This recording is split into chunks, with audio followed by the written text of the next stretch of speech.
आनंद मठ। आनंद मठ और ऋषियों की अनमोल धरोहर को संजोएं।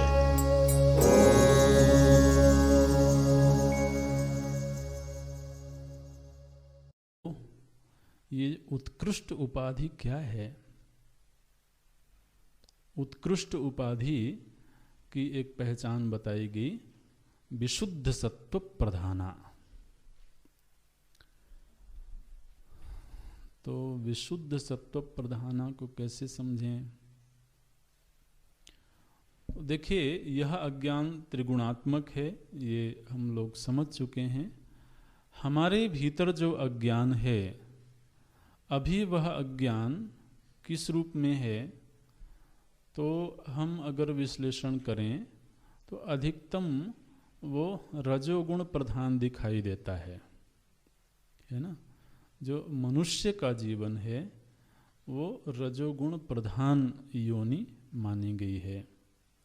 जो मनुष्य से नीचे की योनियां हैं वो तमोगुण प्रधान योनियां हैं। तो हम देखते हैं कि हमारे भीतर अगर हम पूरे 24 घंटे का विश्लेषण करें और किसी एक दिन ऐसा संकल्प लें कि हमें अपने पूरे 24 घंटे में अपने आप को ऑब्जर्व करना है, अपने आप को देखना है और यह खोजना है कि मैं कितने समय तक किस गुण के प्रभाव में रहता हूँ। किसी दिन छुट्टी के दिन ऐसी योजना बनाओ कि कितने समय तक किस गुण के प्रभाव में रहता हूँ। तो कितना वक्त मेरा सत्वगुण प्रधान चित्त में रहते हुए गुजरता है, कितना वक्त रजोगुण के प्रभाव में गुजरता है और कितना वक्त बोले छुट्टी के दिन शायद इसकी मात्रा बढ़ जाती हो। अब जो भी होता हो, सबका अपना अपना है।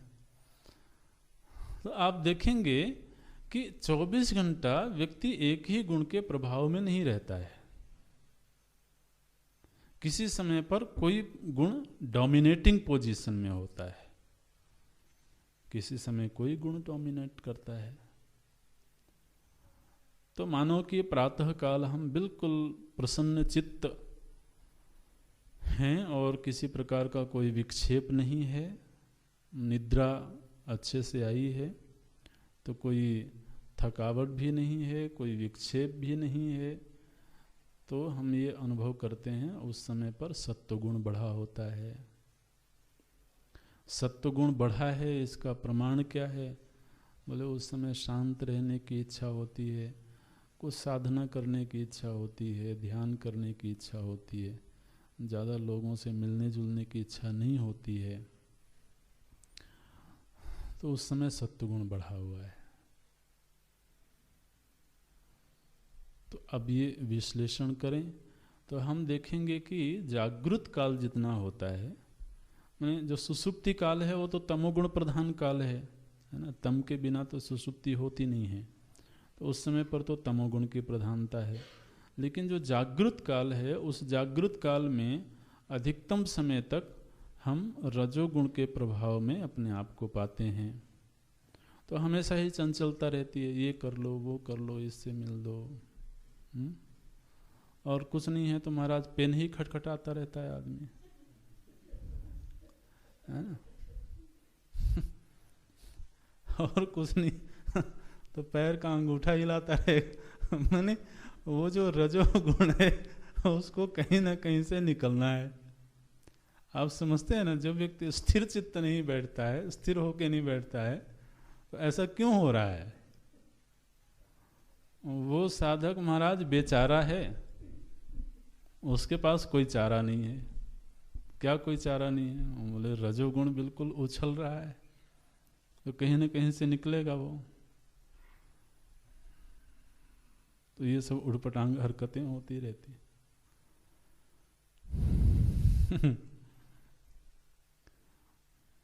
तो जितना चांचल्य है, चाहे वो शरीर के किसी अंग में हो, चाहे नेत्रों में हो, ये सारा का सारा चांचल्य रजोगुण का संकेतक है। और रजोगुण के प्रभाव में मनुष्य अपने आप को ज़्यादा वक्त के लिए पाता है। अब इस परिप्रेक्ष्य में देखिए, ईश्वर की जो उपाधि बना समष्टि अज्ञान, वो समष्टि के रूप में जैसे ही वो अज्ञान उपलब्ध हुआ, सत्व गुण प्रधान हो गया, वो विशुद्ध सत्व प्रधान हो गया। विशुद्ध सत्व प्रधान हो गया मतलब वहां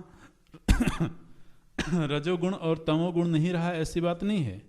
क्योंकि गुण जब भी होंगे तीनों साथ साथ ही होंगे। कभी भी इस सिद्धांत को अटल मान करके ध्यान में रखना कि कोई भी गुण स्वतंत्र रूप से अकेला कभी नहीं मिल सकता है। ये तीनों गुणों की युति रहती है, ये हमेशा सहचर हैं, साथ साथ रहते हैं। इनमें मात्रा का अंतर होगा, अनुपात में भेद हो सकता है। तो जैसे एकदम तामसिक व्यक्ति है, उसमें तमोगुण की मात्रा मान लो कि 70% है ना, 80% है। रजोगुण 10% है, 15% है, और सत्वगुण बिल्कुल न्यून है, 5% है। तो इसमें अनुपात का भेद हो सकता है, लेकिन गुण अकेला हो जाए कोई, यह स्थिति कभी नहीं हो सकती है। तो जिनको हम कहते हैं कि ये संत हैं, ये विचारक हैं, ये विद्वान हैं, तो तभी हो सकता है जब सत्वगुण का अनुपात बढ़ जाए। क्योंकि सूक्ष्म चिंतन, सूक्ष्म विचार ये सत्वगुण में ही होता है।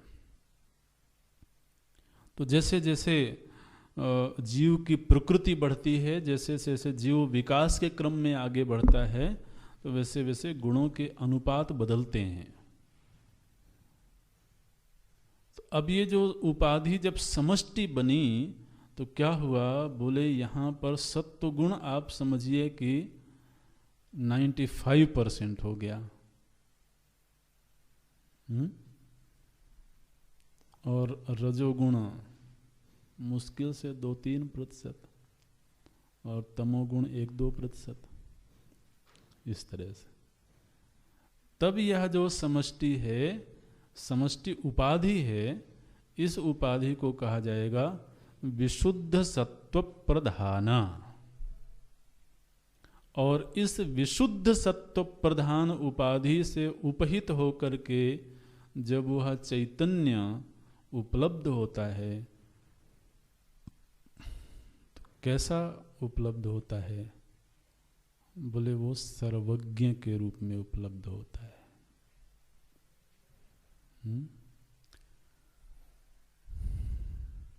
और हम किस रूप में उपलब्ध हो रहे हैं? अज्ञ तो नहीं कह सकते हैं, है ना, लेकिन अल्पज्ञ हैं। क्यों अल्पज्ञ हैं? क्योंकि हमारी जो उपाधि है उसमें सत्व गुण की जो मात्रा है वो अनुपात में कम है। और महाराज जैसे जैसे ये अनुपात बदलता जाता है, सत्वगुण का अनुपात बढ़ता जाता है, वैसे वैसे साधारण जीव असाधारण होता चला जाता है। और कभी वो इतना असाधारण हो सकता है कि वो लगभग लगभग ईश्वर के करीब हो सकता है, इतना सत्वगुण बढ़ सकता है। तो फिर किसी जीव को इस समाज ने संज्ञा दी, ये जीव नहीं है, भगवान है। ये ऐसे होता है ना, किसी को कहते हैं कि ये महापुरुष, ये कोई व्यक्ति नहीं है, भगवान है। भगवान रमण महर्षि कहा। तो वो भी हमारी तरह ही शरीरधारी है, लेकिन वहां जो उपाधि है, उस उपाधि में तो मात्रा जो है, अनुपात उसका बदल गया। तो व्यक्ति चमत्कृत होता है किसी के ज्ञान को देख करके। इतना ज्ञान हो सकता है किसी के भीतर, अद्भुत है।